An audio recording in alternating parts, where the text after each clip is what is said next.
Today I am going to do second sum of exercise 13.3 probability class 12. So let's do it. A bag contains 4 red and 4 black balls. तो हम एक bag बना लेते हैं, ठीक है, ऐसे ड्रॉ कर लेते हैं. 4 रेड एंड 4 ब्लैक बॉल्स, ठीक है. उन्होंने बोला एक और बैग भी है, another bag contains 2 red and 6 black balls. ये हम बैग फर्स्ट मान लेते हैं और ये वाला बैग हम सेकंड मान लेते हैं. उसमें क्या है, 2 रेड एंड 6 ब्लैक बॉल्स, ठीक है. One of the 2 bags is selected at random. ये हमारे पास बैग 2 था ना. One of the 2 bag is selected at random. जहाँ वो उन्होंने बोला हमने इन दोनों में से कोई एक बैग सेलेक्ट किया है, जो जहाँ वो बैग 1 भी हो सकता है और बैग 2 भी हो सकता है. इसलिए हम यहाँ पे पहले E1 E2 इवेंट ले लेते हैं. E1 इवेंट ले लेते हैं. First bag is selected. E2 event ले लेते हैं. सेकेंड बैग इज selected, ठीक है. One of the 2 bags is selected at random and a ball is drawn from the bag which is found to be red.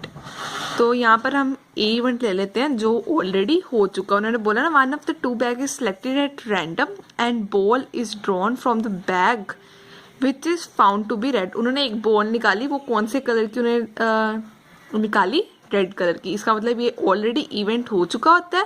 तो जो already event हो चुका था उसे हम ए ले लेते हैं और लिख लेते हैं हम सेकेंड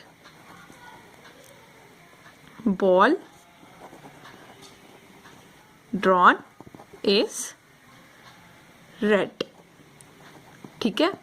आगे उन्होंने क्या बोला है, find the probability that ball is drawn from the first bag. अब उन्होंने क्या बोला है, हमने क्या प्रोबेबिलिटी निकालनी है, वो रेड बॉल भी हो और वो फर्स्ट बैग से भी हो.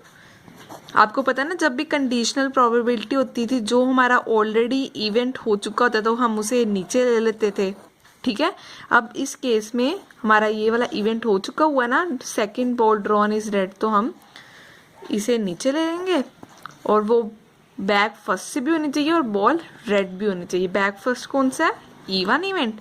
तो हमने ये वाला probability of E1 bye A निकालनी है. वो बॉल रेड भी हो और वो बैग फर्स्ट से भी हो. तो प्रोबेबिलिटी ऑफ E1 वो बैग फर्स्ट से हो और वो रेड भी हो. तो ये हो गया फॉर्मूला. और नीचे हम सारी पॉसिबिलिटीज लिख लेते हैं कि बॉल हमारी रेड आए. वो कौन सी पॉसिबिलिटीज होगी, जहाँ बॉल बैग फर्स्ट होगा और उसमें से बॉल रेड आएगी, जहाँ बैग सेकंड होगा उसमें से बॉल रेड आएगी, ठीक है ना.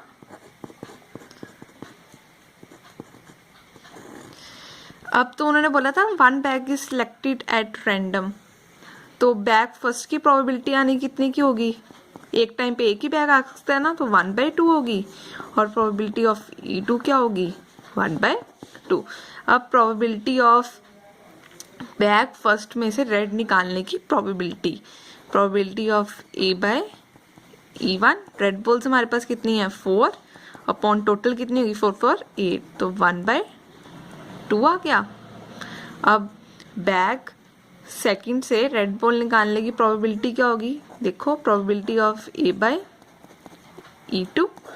रेड बॉल्स हमारे पास कितनी है, 2 और टोटल 6 to 8 टोटल आउटकम्स. तो ये हमारे पास कितना आ गया, 1/4. प्रोबेबिलिटी ऑफ E क्या हमने निकाली है, 1/2. और प्रोबेबिलिटी ऑफ A/E1 क्या निकाली है हमने, 4/8. तो इसका कटिंग कर लेते हैं, 1/2 लिखा हुआ है. फिर 1/2 इंटू 1/2. प्रोबेबिलिटी ऑफ E2 क्या है, 1/2. और प्रोबेबिलिटी ऑफ A/E2 क्या है, 1/4. तो हम इसे सॉल्व कर लेते हैं. 1/4 प्लस 1/8 ठीक है ना।